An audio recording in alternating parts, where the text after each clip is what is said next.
मेरे अजीजों याद रखना, ये दौर बड़ा पुरफितन दौर है। हम मुसलमान हैं अल्हम्दुलिल्लाह, और इस बात पे हमें फख्र है। बोला है कि नहीं फख्र? अपने मुसलमान होने पर अल्हम्दुलिल्लाह हमें फख्र है जी। अल्लाह ताला ने इतने एहसानात हम पर किए हैं, इतनी उसकी अताएं हैं, इतने उसके करम हैं कि हम कमा हक़हू उसका शुक्र भी अदा नहीं कर सकते जी। बेशक उसके एहसानात को शुमार नहीं कर सकते, उसकी अता करदा नेमतों को गिन नहीं सकते, क्योंकि अल्लाह ने खुद फरमा दिया व इन तउद्दू निअमतल्लाहि ला तुहसूहा, शुमार हम नहीं कर सकते। बेशक बेशक जी। अब आपका अगर थोड़ा सा मिजाज हो, जहन हो कुछ सुनने का, अल्लाह रसूल का पैगाम आप सुनना अगर चाहें, कुरान अगर आप सुनना चाहें तो आप सुनेंगे इंशाअल्लाह। बाकी मैं अपनी बात आपको बिल्कुल साफ सुथरी पहले बता दूं, मैं बहुत ज्यादा जोर आजमाई करता नहीं, और मुझे चीखना चिल्लाना ये मेरे बस के बाहर की बात है। ज्यादा मेरी तकरीर में तुम्हें लच्छे नहीं मिलेंगे, तो अगर ऐसी कोई तवक्को हो तो वो ना रखे मुझसे। बस मैं तो बड़े आराम से संजीदगी के साथ अपना पैगाम आप तक पहुंचाऊंगा। अब आपकी मर्जी, आप कैसा सुनेंगे। अच्छा सुनेंगे तो यकीनन कुछ न कुछ लेके जाएंगे इंशाअल्लाह। जरा मोहब्बत से बोल के बताएं सुभान अल्लाह। सुभान अल्लाह। मैंने अर्ज़ किया अल्लाह के एहसानात बड़े, उसकी अताएं बड़ी, उसका करम बड़ा, उसका फज़ल कि उसने हमें इंसान बनाया, करम वालाए करम साहिबे ईमान बनाया, करम वालाए करम उम्मती अपने प्यारे महबूब का बना दिया। ये उसका करम नहीं तो क्या? वो परवरदिगार है हमारा, वो राज़िक है, और उसकी शान ये है कुल कायनात को उसी ने पैदा किया है, वही मालिक है, खालिक है, राज़िक है, हम सब का माबूद है। यहाँ दुनिया में हाल ये है कि जिसे अल्लाह ताला नवाज देता है, जिस पे थोड़ी जमीन होती है, थोड़ी सी 2-4 प्लॉट होते हैं, थोड़ी मिल्कियत का मालिक होता है, बड़ा इतराता है, बड़ा उसे फख्र है, बड़ा नाज है, अपनी मिल्कियत में बड़ा बंदा इतरा रहा है। मगर जितनी भी मिल्कियत हो, इस मिल्कियत का मालिक बनाया किसने है? उस जाते वाला को परवरदिगार कहा जाता है। बेशक। अब जरा कुरान से अपने रब की शान सुने, और यहीं से गुफ्तगू मेरी गुफ्तगू का आगाज है। एक मर्तबा मोहब्बत से कहते सुभान अल्लाह। सुभान अल्लाह। सुभान अल्लाह। 2 बच्चे यहाँ हाफिज कुरान बने हैं मदरसे में, 2 बच्चों के सरों पर दस्तारे हिफ्ज़ का ताज ज़र्री रखा जाएगा, जिनमें एक हमारे हज़रत मौलाना इंतजार साहब के शहजादे हैं, एक और आपके गांव से हैं। तो अल्हम्दुलिल्लाह यह कुरान की तालीम दी जाती है, और आज दुनिया कुरान पे पाबंदी लगाने की बात करती है, कभी कुरान की आयतें बदलने की बात करती है। तो हम दुनिया को बताते हैं, दुनिया वालों, हमारा दीन किस्से कहानियों से नहीं आया, हमारा दीन अल्हम्दुलिल्लाह कुरान से आया है। अब सुनो अल्लाह की मिल्कियत का आलम क्या है, हमारे रब की शान क्या है। परवरदिगारे आलम खालिक़े कायनात रब्बे लम यज़ल व ला यज़ाल ने कुरान मजीद में अपनी किब्रियाई का ऐलान किया। अल्लाह ताला ने अपनी किब्रियाई का बयान किया। परवरदिगारे आलम ने फरमाया तबारकल्लज़ी बियदिहिल मुल्कु व हुवा अला कुल्लि शैइन क़दीर।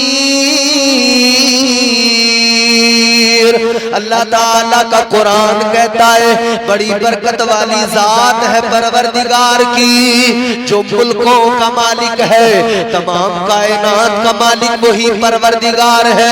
उसकी शान ये हर शय पे कुदरत रखने वाला, हर शय पे कादिर है। मेरा तुम्हारा रब बड़ी शान वाला है, जिंदगी और मौत का मालिक भी परवरदिगार है। जो कुछ जिसे भी मिला है और कयामत तक जो कुछ जिसको भी मिलेगा नवाजने वाला परवरदिगार है, अता करने वाला परवरदिगार है। ताजदारे मदीना के गुलामों ज़हन करीब करो और जरा सा तवज्जो करो, बात समझ में आएगी। जिंदगी और मौत का मालिक भी अल्लाह है। वो ये जो जिंदगी का निजाम चल रहा है, ये जो सांसों की डोरी है, ये जानते हो क्यों चल रहा है निजाम जिंदगी? ये सांसों की जो सांस आती है, सांस जाती है, ये रब का करम है, रब का फजल है। अगर परवरदिगार का करम ना हो जिंदगी मुहाल हो जाए, अगर परवरदिगार का करम ना हो जिंदगी गुजारना मुश्किल हो जाए, अगर अल्लाह ताला की अताएं ना हो तो मेरे अजीजों याद रखना अगली सांस का कोई भरोसा नहीं है। अल्लाह ताला ने कुरान मजीद में फरमाया, अल्लज़ी खलक़ल मौता वल हयाता लियब्लुवकुम अय्युकुम अहसनु अमला। परवरदिगार का कुरान फरमाता है जिंदगी और मौत का मालिक परवरदिगार है और उसने तुम्हें और मुझे आजमाने के लिए इस दुनिया के अंदर भेजा है। आमाल से पहचान होगी, आमाल की बुनियाद पर शनाख्त होगी, अच्छे और बुरों का फर्क पता लगेगा। ताजदारे मदीना के गुलामों गौर करो, अल्लाह ताला तुम्हारा मेरा रब बड़ी शान वाला, उसने हमें बड़ा नवाजा है और उसकी नवाजिशात का क्या कहना, उसके करम का क्या कहना, उसकी अताओं का क्या कहना। वो नवाजने पे आए तो नवाज दे जमाना, वो नवाजने पे आए तो नवाज दे जमाना। वो करीम ही जो ठहरा तो करम का क्या ठिकाना। नारे तकबीर, नारे रिसालत, मसलके आला हजरत उलमाए अहले सुन्नत हजरत मौलाना इम्तियाज बरकाती साहिब क़िबला। अच्छा ये बताओ, आपको समझ में आ रहा है जो मैं बोल रहा हूँ? साफ आवाज आ रही है माइक की या कुछ इको वगैरह कम कराएं, साफ कराएं इसकी आवाज आ रही है ना साफ? तो जरा मोहब्बत से बोलो सुभान अल्लाह। 15 मिनट आप जरा मुझे तैयार कर लो तो फिर इंशाल्लाह मैं आपको खुद तैयार कर लूंगा। अल्लाह हमारा उसके बड़ी अता है। याद रखना मेरे अजीजों, करम अगर शुमार करने लगे, उसके एहसानात गिनने लगे, गिन नहीं पाओगे। सांस आती है, सांस जाती है, सिर्फ इसी जुमले पे अगर गौर करने लगो ना, खुदा की कसम ये सांसों का निजाम ही समझा देगा कि असल खालिक, असल मालिक वही हमारा परवरदिगार है। कोई आदमी जब बीमार होता है उसे दवाई की जरूरत पड़ती है, दवाई ना मिले तो मर्ज बढ़ता रहता है। मर्ज जब ज्यादा बढ़ जाए तो फिर जिंदगी कैसी दुश्वार हो जाती है आप जानते हैं। अगर मिसाल के तौर पर बुखार आ गया, गांव के डॉक्टर के पास गए, 20 रुपए की पुड़िया ली, दवाई लेके घर आए, दवाई खाई, चलो जी हो गया आराम। या कुछ लोग ऐसे होते हैं जो थोड़ा सा कुछ चीजों को जान गए होते हैं, समझ गए होते हैं, तो उन्हें पता होता है कि भाई डोलो खा लो काम हो जाएगा, पैरासीटामोल खा लो काम हो जाएगा। गैस की अगर दिक्कत है तो फिर पेंटाप्राजोल इस्तेमाल कर लो या DSR ले लो तो काम चल जाएगा। या दर्द हो रहा है तो फिर सोचते चलो SP ले लो। ये तमाम टैबलेट्स उनको मालूम हो जाती है, लेकिन जब पानी सर के ऊपर जाए तो फिर बड़े डॉक्टर के पास जाना पड़ता है। गौर करो मेरे अजीजों, एक इंसान बल्कि एक हाजी साहब बीमार हुए, तबीयत खराब हुई। क्या तबीयत खराब हुई? हार्ट अटैक, सांसें रुकने लगी, धड़कनें ठहरने लगी। जब सांसें रुकने लगी, धड़कनें ठहरने लगी, बीमारी ज्यादा हुई, घर वाले जल्द जल्द उठा कर लेकर गए अस्पताल के अंदर। गांव के डॉक्टर ने कहा शहर में लेकर जाओ। शहर में जब लेकर पहुंचे, बड़े अस्पताल के अंदर एडमिट कर दिया गया। तो डॉक्टर ने कंडीशन देखी, सीरियस है मरीज, मशीन पे रख दिया, वेंटिलेटर मशीन। काम क्या है? सांस लेने में आसानी पैदा हो, वो मशीन ऑक्सीजन भी देती है, पाइप मशीन भी लगा दी जाती है। ये मशीनें इंसान की धड़कनों को काबू में रखती हैं, आसानी होती है सांस लेने में, ऑक्सीजन दिया करती हैं, आसानी होती है सांस लेने में। ताजदारे मदीना के गुलामों, जब अस्पताल के अंदर मरीज को एडमिट किया गया, हाजी साहब को वेंटिलेटर पर रख दिया गया, ऑक्सीजन भी दी जा रही है, पाइप मशीन भी लगा दी गई, दवाइयां भी मुसलसल दी जा रही है, सारा अस्पताल का सारा स्टाफ लगा हुआ है, सारा स्टाफ खिदमत कर रहा है। एक दिन गुजर गया, 2 दिन गुजर गए, 3 दिन गुजर गए, अब जरा तबीयत बेहतर हो गई, तबीयत को आराम आ गया, तो डॉक्टर ने तीसरे रोज कह दिया अब इन्हें छुट्टी दी जा रही है, हॉस्पिटल से डिस्चार्ज किया जा रहा है, अब घर पे जाएं, दवाएं खाते रहे, हफ्ते में मेरे पास आए, दिखाए, दवाई लेकर जाएं, घर पे दवाई खाते रहे। डिस्चार्ज कर दिया गया, डॉक्टर ने डिस्चार्ज किया, तो फिर एक बिल भी बनाया। बिल का पर्चा जब तैयार हुआ, जब सारी फाइल तैयार हो गई, गौर से सुनना मेरी बात को, एक एक जुमला महफूज करके लेके जाना। जब फाइल तैयार हो गई, बिल का पर्चा उसके अंदर रख दिया गया, हाजी साहब के सामने बिल का पर्चा आया।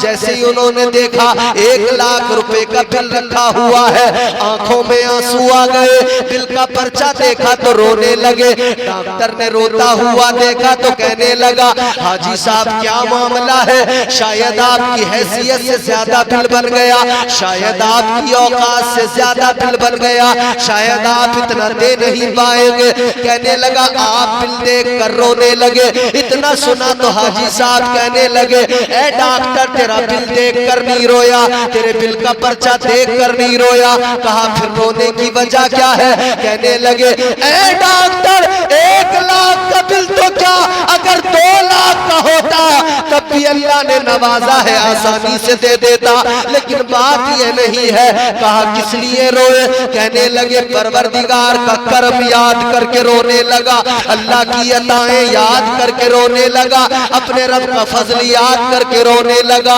डॉक्टर ने कहा बात क्या है समझाओ। हाजी साहब कहने लगे 3 दिन मुझे आपके अस्पताल में रखा गया, 3 दिन तुम्हारे यहाँ मशीन पे रखा गया, तुम्हारी मशीन ने ऑक्सीजन दी है, तुम्हारे स्टाफ ने ख्याल रखा है, तुम्हारी मशीन ने दिल की धड़कनों को काबू में रखा है।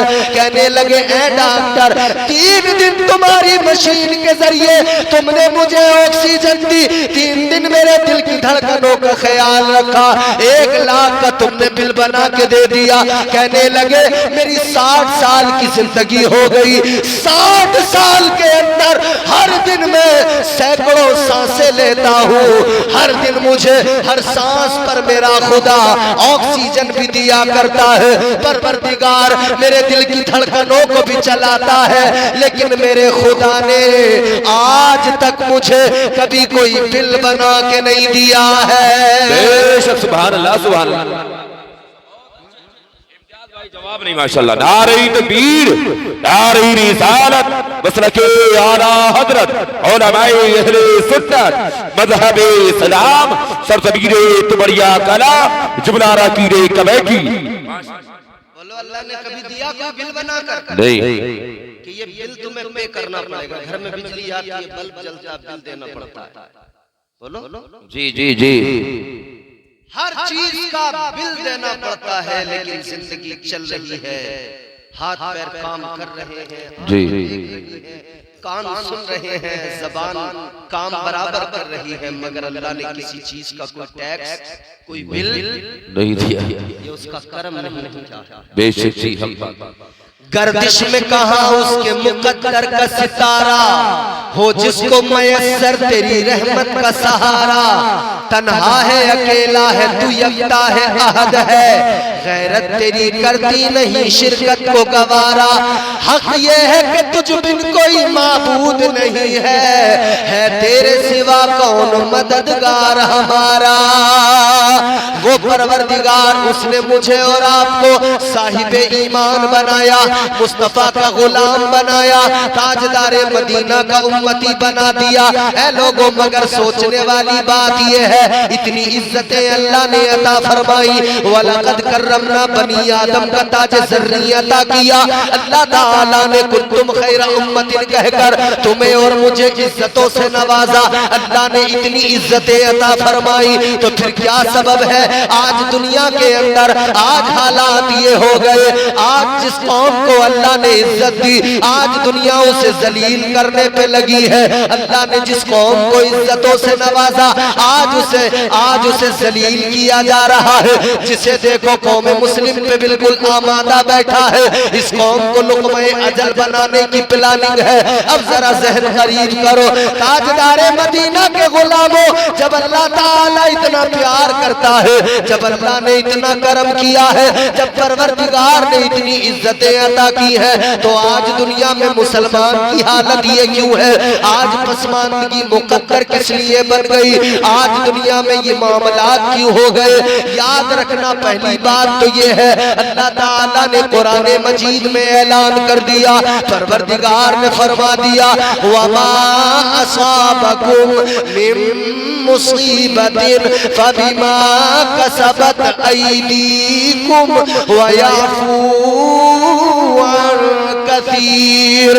अल्लाह ताला का कुरान कहता है, ये जो मुसीबतें तुम पर आती है, ये जो परेशानियों में मुब्तला हो जाते हो, ये जो तमाम तरह की अज़ियतें हैं जिनका तुम शिकार बन गए हो, अल्लाह ताला ने फरमाया ये सब का सब क्या है? ये वो है जो तुमने अपने लिए कमाया है, ये तुम्हारे हाथों का कमाया हुआ है। और अल्लाह ताला बहुत कुछ तो मुआफ फरमा दिया करता है। अल्लाह ताला न जाने कितनी खताओं को मुआफ कर देता है, न जाने कितनी गलतियों को मुआफ कर देता है। ताजदारे मदीना के गुलामों, गौर करो, अल्लाह ताला न जाने कितनी खताओं को मुआफ कर देता है, वरना अल्लाह पकड़ करने पे आ जाए, अल्लाह ताला गिरफ्त फरमाने लगे, तो मुझे ईमानदारी से बताओ कौन सा अमल तुम्हारे मेरे पास है कि जिस अमल की बुनियाद पर हम बच सकेंगे, जिस अमल की बुनियाद पर हम बच जाएंगे?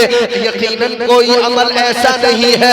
चंद सजदे हैं, वो भी ऐसे कि जिनकी मकबूलियत में हमें मुकम्मल तौर पर यकीनी तौर पर कह नहीं सकते कि ये सजदे कबूल भी हो गए हैं। लेकिन याद रखो मेरे अजीजों, अल्लाह ताला फिर भी कितनी खताएं मुआफ कर देता है, कितनी अल्लाह ताला हमारी गलतियों को मुआफ कर देता है। अपनी सुबह को देखे, अपनी दोपहर को देखे, अपनी शाम को देखे, अपनी रात को देखे, कैसे गुजर रही है। सुबह बिस्तर से उठे, नाफरमानी शुरू कर दी, सुबह से लेकर शाम तक मुस्तकिल नाफरमानियां, बराबर नाफरमानियां, शाम आ गई रात को भी नाफरमानियां। पूरे दिन क्या क्या किया? झूठ बराबर बोला, गीबत बराबर की है, चुगली बराबर की है, शराबे बराबर पी है, बराबर जुए खेले हैं, सट्टे बराबर लगाए हैं, अपनी बहनों को बराबर तकते रहे हैं, अपनी बहनों पे गलत नजरें बराबर डाली है। क्या कुछ नहीं किया है पूरे दिन के अंदर? इतनी नाफरमानियां, नमाजों को तर्क कर दिया, गरीबों पे जुल्म किया है, हम जो है जालिम भी बन गए हैं। क्या कुछ नहीं किया, सारा दिन नाफरमानियां, मगर फिर भी देखो जरा, अल्लाह ताला इतनी नाफरमानियों के बावजूद भी आपने क्या तारीख नहीं पढ़ी है? नहीं पढ़ी तो सुनी जरूर होगी। ये सारे उलमा बयान फरमाते हैं, इन उलमा ने आज तक आपको बार बार बताया और झंझोड़ झंझोड़ के बताया। ऐ लोगों, क्या उन कौमों को भूल गए? एक नाफरमानी की अल्लाह का अजाब आ गया, एक नाफरमानी की अल्लाह ने बंदर बना दिया, एक नाफरमानी की अल्लाह ने चेहरे बिगाड़ के रख दिए। तुम उस कौम को क्यों भूल गए? अल्लाह ने फरमाया हफ्ते के रोज मछलियां नहीं पकड़ना है।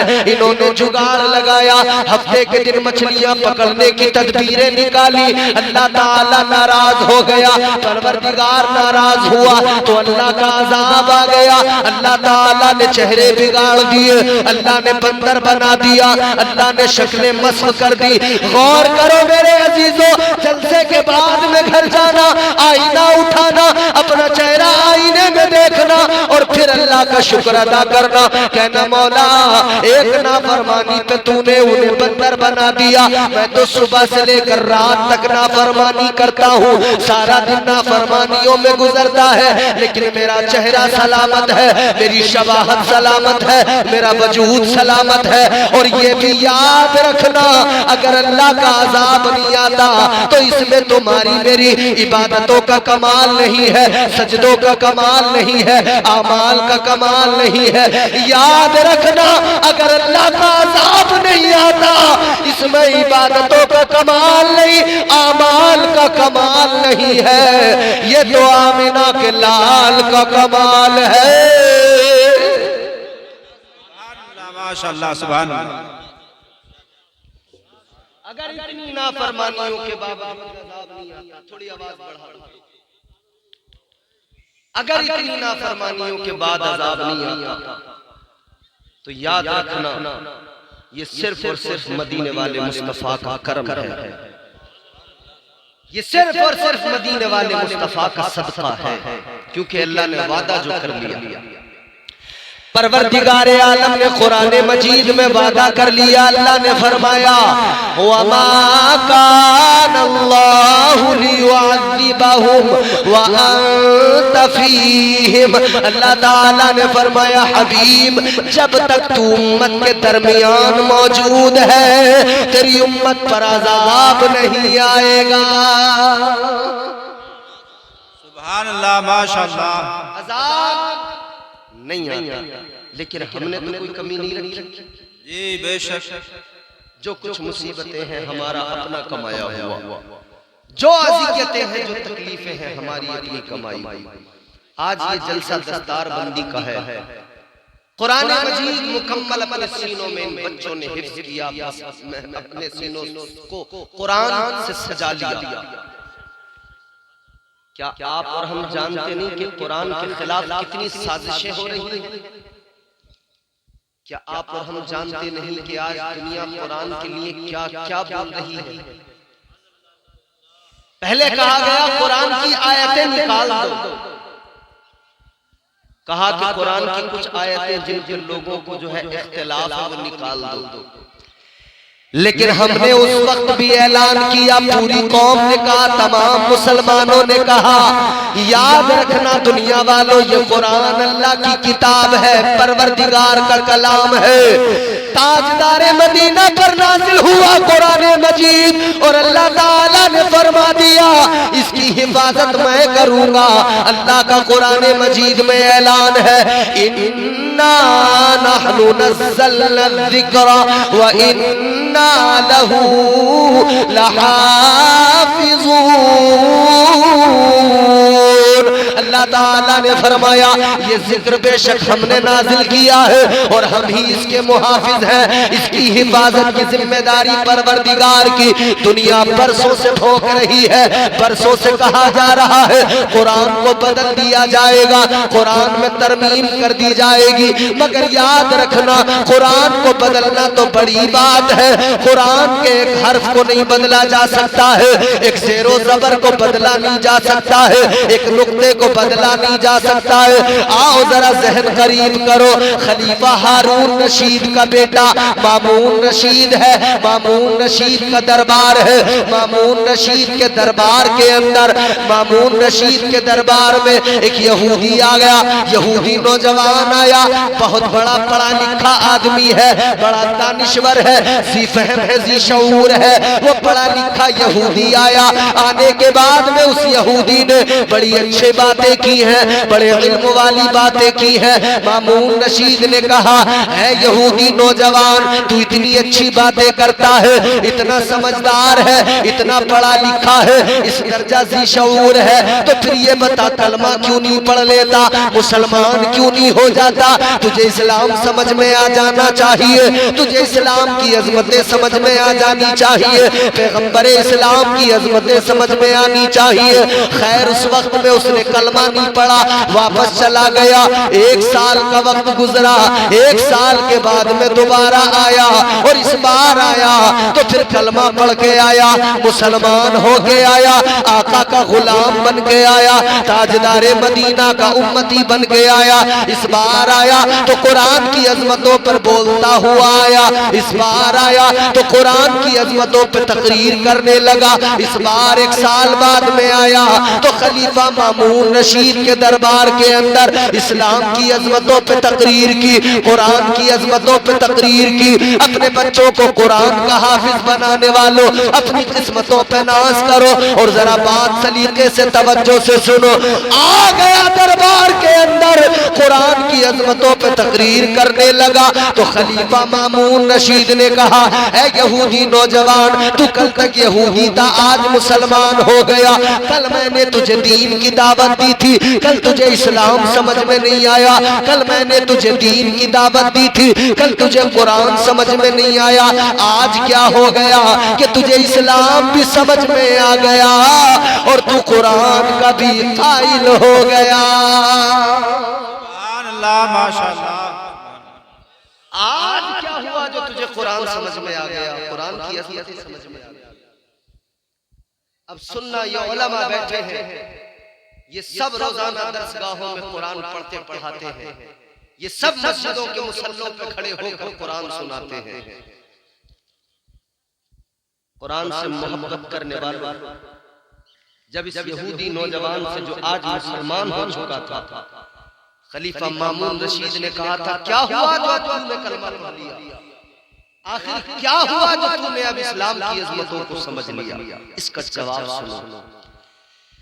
कहने लगा, खलीफा, कल जब तुम्हारे दरबार में आया था 1 साल पहले, तुमने मुझे दावत दी थी, तुमने मुझसे कहा था इस्लाम को कबूल कर ले, ईमान ले आ। कहने लगा, मैं चला गया था, मैंने कलमा नहीं पढ़ा था। कहने लगा, जाने के बाद में मैंने एक काम किया। क्या किया? कहने लगा, यहूदियों की जो किताब है तौरात, मैंने 2 नुस्खे तौरात के लिए। कहने लगा, जो ईसाइयों की किताब है इंजील, जिसे बाइबल कहा जाता है, कहता है 2 नुस्खे मैंने बाइबल के लिए का, मैंने दोनों में तरमीम की, दोनों में बदलाव किया, दोनों में अपनी तरफ से घटाया बढ़ाया। तौरात में घटाया बढ़ाया, तरमीम की, उसके बाद में मैं लेकर गया तौरात के आलिमों के पास में, यहूदियों के पास में। मैंने उनसे जाकर कहा, ये तौरात के 2 नुस्खे हैं, ये मेरे पास में मौजूद है, तुम इनको खरीद लो। कहता है, उन्होंने दोनों नुस्खे मुझसे खरीद लिए, मुझे कीमत भी उठा कर रख लिए। कहता फिर मैंने इंजील में तरमीम की, बदलाव किया, बाइबल के अंदर बदलाव करने के बाद में लेके गया।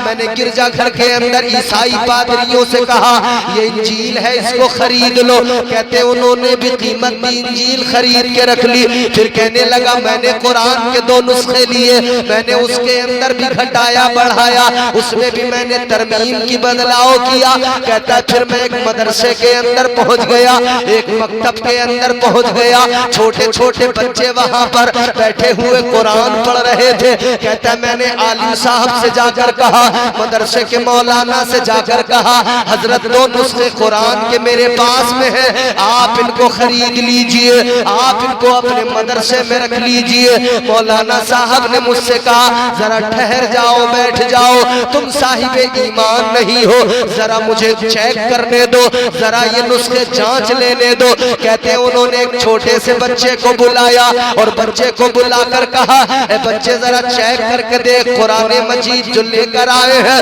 इन दोनों नुस्खों को जरा चेक करके देख कैसे है, दुरुस्त है कि नहीं है। कहता एक बच्चा छोटा सा आया, उसने कुरान ज़बानी पढ़ना शुरू किया, कुरान की आयतों को देखता गया और जैसे ही उसे तरमीम बदलाव नजर आया, कहने लगा, उस्ताद जी ये कुरान मजीद के अंदर बदलाव किया गया है, इसके अंदर तरमीम की गई है। कहने लगा, एक छोटे से बच्चे ने कुरान की अजमतों का ऐलान कर दिया, एक मदरसे में पढ़ने वाले वाले छोटे से बच्चे ने मुझे समझा दिया और मैंने इस्लाम कबूल कर लिया, क्योंकि मुझे समझ में आ गया जिस कौम के छोटे छोटे बच्चे इस किताब को अपने सीने में बसा ले तो फिर कुरान मजीद को किसी की औकात नहीं है कि उसके ज़ेरो ज़बर को भी कोई बदल पाए।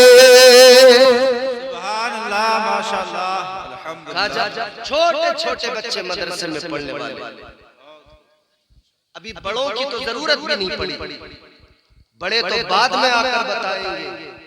अभी तो एक छोटे बच्चे ने जांचा, उसने परख लिया और कह दिया कि ये दुरुस्त नहीं है।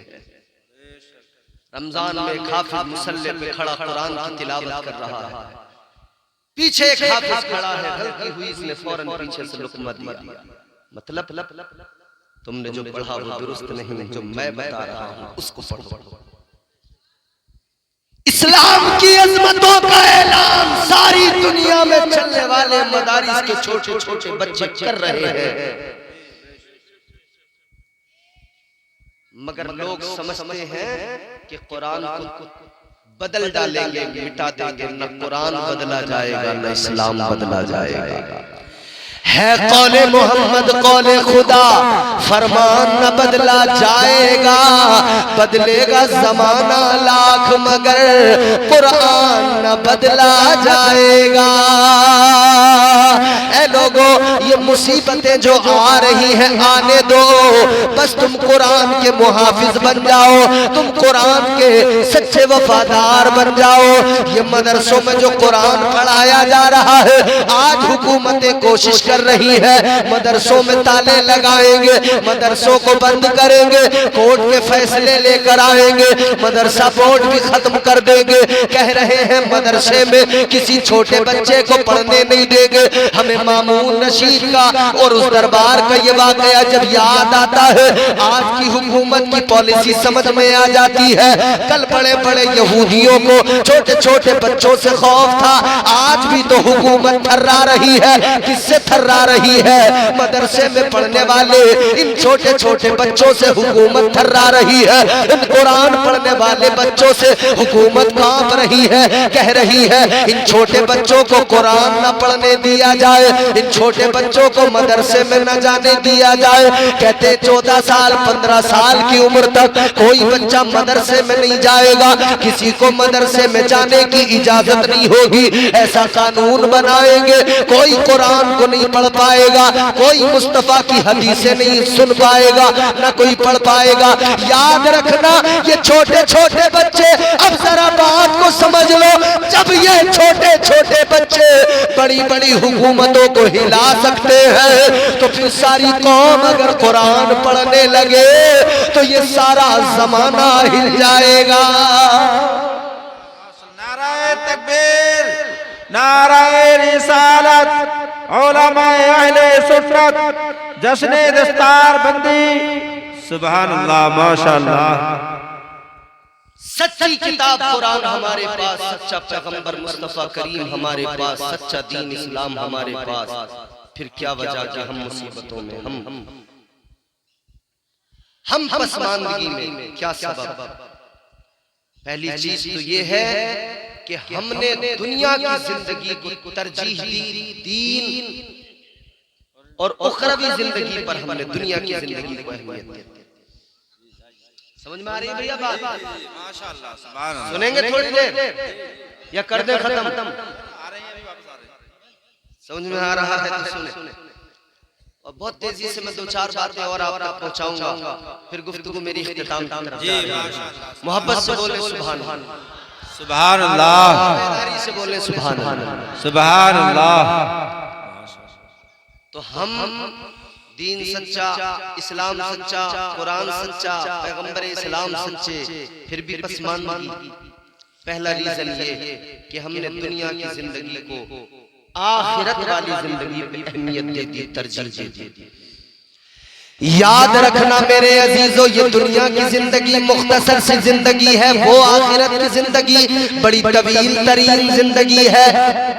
यहाँ दुनिया से जब आंखें बंद होंगी, मौत आएगी, दुनिया से जाएंगे, तो पहला मरहला कब्र का होगा। और ये वक्त भी छोटा सा नहीं, ये भी बड़ा तवील वक्फा है। और इसके बाद में फिर बरोज़े क़यामत, फिर हश्र जब कायम होगी, फिर वो दायमी जिंदगी की शुरुआत होती है, आगाज होता है। अब जरा गौर से सुनो, हमने इस छोटी सी जिंदगी को सब कुछ समझ लिया, हम बन गए दुनियादार, कितने बड़े दुनियादार बन गए। हमने दुनिया को अहमियत देना शुरू कर दिया, हमने दुनिया की जायदादों पे इतराना शुरू कर दिया, दुनिया की जमीनों पे नाज करना शुरू कर दिया। कितनी जमीनें दुनिया की, ये भी जरा बात सलीके से सुन लो। किसी पर 100 बीघा जमीन है, किसी पर 50 बीघा जमीन है, वो इतरा रहा है। किसी पर उससे ज्यादा है, वो और ज्यादा मगरूर है। किसी पर 500 बीघा जमीन हो और ज्यादा मगरूर हो। कोई किसी मुल्क के अंदर हाकिम बन गया हो और ज्यादा मगरूर है। मगर याद रखना मेरे अजीजों, इधर कितनी जमीनें हो सकती है, कितनी जायदादें हो सकती है, मगर सुनो सुनो, इस जिंदगी को जरा एक साइड पर रखो। अब उस जिंदगी की बात कर लो, वो जो उखरवी जिंदगी है। अब आका का फरमान सुन लो, ताजदारे मदीना का ऐलान सुन लो। इधर जमीनों पे इतराने वाले, इधर जायदाद पे इतराने वाले, आखिरत के मंजर को याद रखे। उधर जन्नत भी है, जहन्नम भी है, कुछ दोज़ख में जाएंगे, लेकिन वो जो जन्नत में जाएंगे, अब उन जन्नतियों की शान सुन लो।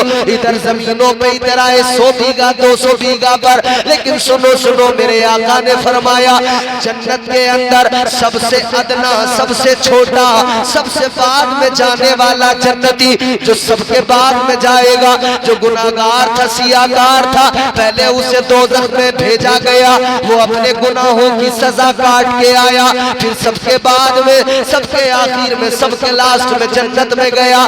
मेरे आका ने फरमाया वो जो सबके आखिर में जन्नत में जाएगा, वो जो लास्ट जन्नती होगा, आखिरी जन्नत में जाने वाला, फरमाया मेरे आका ने, इधर दुनिया की जमीनों पे इधर आने वालों, वो जो अदना आखिरी जन्नती है, उसे अल्लाह जन्नत में जो जमींदारी अता करेगा, जो अल्लाह मिल्कियत अता करेगा, उसके बारे में जरा सोचो। फरमाया मेरे मदनी करीम आका ने, ये जो सारी कायनात है, सारी दुनिया की जमीन है, ये जो सारी खुशकी का इलाका दुनिया के अंदर जहां जहां आबादी है, ये जो सारी जमीन है, फरमाया मेरे आका ने, इस जमीन के जैसे 10 गुना ज्यादा जमीन उस अदना जन्नती को अल्लाह ताला जन्नत में अता फरमाएगा। सुभान अल्लाह, माशाअल्लाह। इस दुनिया की पूरी कायनात की जमीन से 10 गुना ज्यादा, ऐसी 10 कायनात में ला लो शामिल कर एक अदना से जन्नती को इतनी जमींदारी। तो जब एक अदना से जन्नती की जन्नत में जमींदारी का ये आलम है, तो अब जरा गौर करो, फिर जन्नत के अंदर सिद्दीक़ अकबर की जमींदारी कितनी होगी, उमर फारूक आजम की मिल्कियत कितनी होगी, उस्मान ज़ुन्नूरैन की मिल्कियत कितनी होगी, मौला अली की मिल्कियत कितनी होगी। उस जन्नत के अंदर सरकारे इमाम हुसैन की मिल्कियत का क्या आलम होगा, सरकारे बगदाद हजरत सरकार गौसे आजम की मिल्कियत का आलम क्या होगा, हिंदुस्तान के राजा सरकारे गरीब नवाज की मिल्कियत का आलम क्या होगा। याद रखना मेरे अजीजों, उस जिंदगी को समझो। अब जरा अल्लाह का कुरान सुनो, अल्लाह ताला ने ऐलान फरमा दिया, ज़ुय्यिना लिल्लज़ीना कफ़रुल हयातुद दुनिया व यस्खरूना मिनल्लज़ीना आमनू वल्लज़ीना तक़ौ फ़ौक़हुम। अल्लाह ताला का कुरान कहता है, ये जो दुनिया की जिंदगी है, ये जो दुनिया की जिंदगी है, मोमिनों के लिए दुश्वार है, मोमिनों के लिए सख्त है, और ये काफिरों के लिए हसीन बना दी गई है। काफिरों के लिए दुनिया की जिंदगी को खुशनुमा बना दिया गया है। ऐ मेरे अजीजों, ये दुनिया की जिंदगी काफिरों के लिए खुशनुमा है, मगर इस खुशनुमा जिंदगी के लिए लिए जितने भी ये पापड़ पेल रहे हैं, इधर तो जिंदगी खुशनुमा इन काफिरों की हो जाएगी, मगर उधर सिवाय नुकसान के, घाटे के और कुछ भी हाथ नहीं लगेगा। लेकिन वो मोमिन, वो साहिब ईमान जिन्होंने अल्लाह ताला के साथ में अपना रिश्ता मजबूत किया, जिन्होंने अपने रब को राजी किया, जिन्होंने परवरदिगार को राजी किया, उन लोगों की शान ये, इधर तो उनकी जिंदगी सख्त गुजरी, इधर तो मुश्किलात में गुजरी, इधर तो उन्होंने गुर्बत में गुजारी, इधर तो उन्होंने फाकों में गुजारी, इधर तकलीफों में गुजारी, लेकिन उधर जब अल्लाह के सामने खड़े हो गए, ये गरीब सारे के सारे परवरदिगार की बारगाह में जब खड़े हो गए, अल्लाह ताला के हुजूर, एक तरफ मालदार भी खड़े हो गए, एक तरफ गरीबों की भी लाइन खड़ी होगी। गौर करना मेरे अजीजों, मालदार खड़े हैं, गरीब खड़े हैं, फर्क क्या है? मालदारों से अल्लाह ताला उनका माल पूछेगा। सुभान अल्लाह, माशाअल्लाह। भाई कितना कमाया, कहां से कमाया, कैसा कमाया, जायज नाजायज, हलाल हराम, अल्लाह माल पूछेगा कि नहीं? पूछेगा कि नहीं? ए बाबू इधर, अल्लाह पूछेगा नहीं माल? कल मैदान में शर्म मालदारों से परवरदिगार उनका माल पूछेगा, और गरीबों से अल्लाह उनका हाल पूछेगा।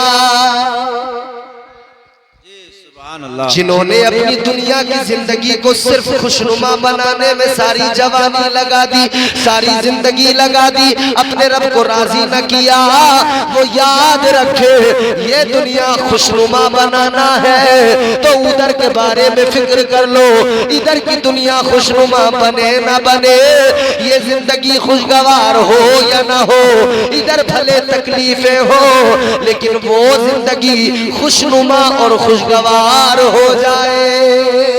सुभान अल्लाह, सुभान अल्लाह। अगर वो जिंदगी खुशगवार हो गई, वो खुशनुमा हो गई, तो फिर कामयाब है जिंदगी।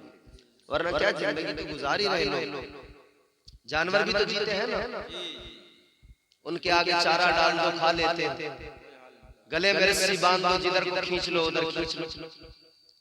तुम समझ नहीं रहे हो, ये हुकूमतें, ये दुनिया के तमाम जो सरमायादार हैं तुम्हारे गलों में रस्सियां डाल रहे हैं, जानवरों की जिंदगी तुम्हें देना चाहते हैं, मगर क्या करें, किसे सुनाएं, किसके आगे रोएं, जिसे कोई फर्क नहीं पड़ता हो, जो अपनी बर्बादियों पे खुद हंसते हो, उन्हें क्या सुनाया जाए, क्या बताया जाए? क्या ये बर्बादी नहीं है कौम की? मिन जुमला तमाम खराबियों का मैं तबसरा कर रहा हूं, किसी एक खराबी को गिनाने की जरूरत नहीं है। आज दुनिया गले में रस्सी बांधकर ये चाहती है कि मुसलमान को खींचे, जिधर खींच के बांध दे उधर बंधा रहे, जो आगे डाल दे खाने को वो खा ले, ये न कहे कि ये हराम है या हलाल है। हम अगर कहें कि तुझे खिंजीर भी खाना है तो ये खा ले, हम अगर कहें तुझे शराब पीना है तो पी ले। मुझे बताओ, क्या मुसलमान शराब नहीं पी रहा? जी बेशक। क्या बताओ, ये रस्सी नहीं डाली गई है गले में कि एक तरफ हुजूर का फरमान हो, हुजूर ने फरमा दिया हो वाज़ेह कि शराब कतई तौर पे हराम है, और दूसरी तरफ दुनिया खींच के रस्सी से और कह रही है कि पी ले पी ले पी ले, ये अच्छी चीज है, इसे तुझे पीने के बाद में बड़ी रंगीन दुनिया नजर आएगी। याद रखना मेरे अजीजों नौजवानों, तुम खास तौर पर जहन जरा करीब करो और अपने जहन बनाओ, अपनी जिंदगियां बदल डालो, वरना आज जमाना बड़ा खराब है, बड़ी मुश्किलात का सामना है। अजीब तमाशा है, जुल्म भी हम पे हो रहा है, आज हालत भी हमारी खराब है, बर्बाद भी हो रहे हैं। अपनी बर्बादियों पे कभी रोना भी नहीं आता, अपनी बर्बादियों पे खुश भी हो रहे हैं। अपनी बर्बादियों पे मुस्कुराने वाली कौम दुनिया की वाहिद कौम मुसलमान है। अपनी बर्बादियों के तमाशे पे हंसने वाली कौम दुनिया की वाहिद कौम मुसलमान है, वरना मजाल थी किसी की। आज अपने आप को देखो, कुछ भी तो नहीं हमारे अंदर, इस्लामी माहौल से हम दूर हैं। अल्लाह ताला ने मुसलमान बनाया और हम मुसलमान अपने आप को कहते भी हैं, मगर हमारा ईमान, हमारा इस्लाम सोशल मीडिया तक है। व्हाट्सएप पे हम लिख के भेजेंगे पोस्ट, उसमें हमसे पक्का मुसलमान कोई नहीं होगा। फेसबुक पे एक पोस्ट लिखेंगे, उसमें हमसे पक्का मुसलमान कोई नहीं होगा। इस्लाम की बात करने वाले, इस्लाम पे मर मिटने की बात करने वाले कहते तो हैं हम मुसलमान हैं, हमें फख्र है, मगर इस्लाम उन्हें पसंद नहीं आता। आप कहोगे ये क्या बात? तो सुनो, अगर इस्लाम पसंद आया होता तो अपने घर के अंदर भी इस्लाम पसंद आया होता। अपने आप को देखना, अपने आप को मुसलमान कहलाने वाला, इस्लाम की बात करने वाला, क्या वो अपने अंदर इस्लाम देखता है? अपना चेहरा देखकर बताए कि उसे अपने चेहरे के लिए इस्लाम पसंद आया कि नहीं आया। तो इस्लाम ने दाढ़ी रखने का हुक्म दिया, यहाँ साफ कर दी। तो इस्लाम अगर पसंद आया होता अपने लिए तो चेहरे पे दाढ़ी होती। इस्लाम अगर अपने लिए पसंद आया होता तो हाल ये ना होता, हमारे घरों में ये हाल ना हुआ होता। बेपर्दगी इस दर्जा, बेपर्दगी का ये आलम कि हमने बेपर्दगी को गोया आज अपने ऊपर मुसल्लत कर लिया। हमारे घरों में माहौल बिल्कुल तब्दील हो गया। देखकर लगता ही नहीं है कि मुसलमानों के घर का माहौल है। चेहरे पे दाढ़ी नहीं है, पेशानी में सजदों की चमक नहीं है, वजूद में वो जुर्रत नहीं है, ईमानी रमक गोया मर चुकी है। याद रखना मेरे अजीजों, ये मुश्किलात, ये परेशानियां, इन्हें देखकर, हालात को देखकर अपने आप को न बदलो, अपने आप को दुनिया के इस तमाम तर रंग रूप में न ढालो, अपने आप को दुनिया के सांचे में न ढालो। याद रखना दुनिया की जिंदगी ये मुख्तसर है, फानी है। आखिरत की तैयारियां कर लो, इधर जो कुछ भी होगा हो जाएगा, लेकिन उधर खैर का मामला हो जाए, उधर जन्नत में दाखिला मिल जाए, अल्लाह ताला राजी हो जाए, रब का प्यारा महबूब राजी हो जाए। सुभान अल्लाह, सुभान अल्लाह। अच्छा, रमजान आ रहा है, आखिरी बात सुनो मेरी, सामने अब रमजान है ना। रमजान में हम रोजा रखते हैं, और रोजा जो रखते हैं तो उससे हमें कौन सा जज्बा बेदार होता है? पानी है, खाना है, दुनिया की चीजें हैं। कमरे में बंद होकर आदमी खा सकता है, पी सकता है, लेकिन नहीं खाता कि मेरा अल्लाह मुझे, मेरा रब मुझे। एक महीना रमजान में ये जज्बा बेदार होता है, 11 महीने और जो बाकी हैं उसमें भी अगर ये जज्बा बेदार हो जाए, बंदा अगर जुआ खेलने जाए ना तो उसे ख्याल आए मेरा अल्लाह मुझे देख रहा है। शराब का जाम उठाए तो ख्याल आए मेरा अल्लाह मुझे देख रहा है। जब नमाज छोड़े तो ख्याल आए मेरा अल्लाह मुझे देख रहा है। हम जब जाते हैं सरकारी दफ्तरों में या किसी भी ऐसी जगह पर जहां पर सीसीटीवी कैमरे लगे होते हैं, जी बेशक, तो सीसीटीवी कैमरे का हमें ख्याल होता, लिखा होता है वहां पर कि आप सीसीटीवी कैमरे की निगरानी में। सीसीटीवी कैमरा लगा हुआ, फिर आदमी कैसे रहता है? सोचता कोई भी ऐसी हरकत मुझसे न हो जाए जिसकी वजह से मेरा तमाशा बने। चोर चोरी करते हुए पहले देखता है सीसीटीवी कैमरा में लगा हुआ नहीं है, वरना पकड़ा जाऊंगा। बोलो भैया, भाई है नहीं ऐसा? चोर चोरी करता है अगर सीसीटीवी कैमरा लगा हो तो नहीं करता, क्योंकि उसे ख्याल है पकड़ा जाऊंगा। अच्छा एक बात बताओ नौजवानों, मैं तुमसे पूछता हूँ, एक कमरा हो, 2 बिस्तर हो, एक खातून एक मर्द, दोनों को उस कमरे के अंदर बंद कर दिया जाए, बाहर से ताला लगा दिया जाए और अंदर एक सीसीटीवी कैमरा लगा दिया जाए, अंदर एक सीसीटीवी कैमरा, फिर उन्हें छोड़ दिया जाए, कैसे रहेंगे वो उस कमरे के अंदर? उन्हें ख्याल होगा कैमरा लगा। वीडियो उधर वायरल हो जाए, उधर जमाना हमारा तमाशा देखे।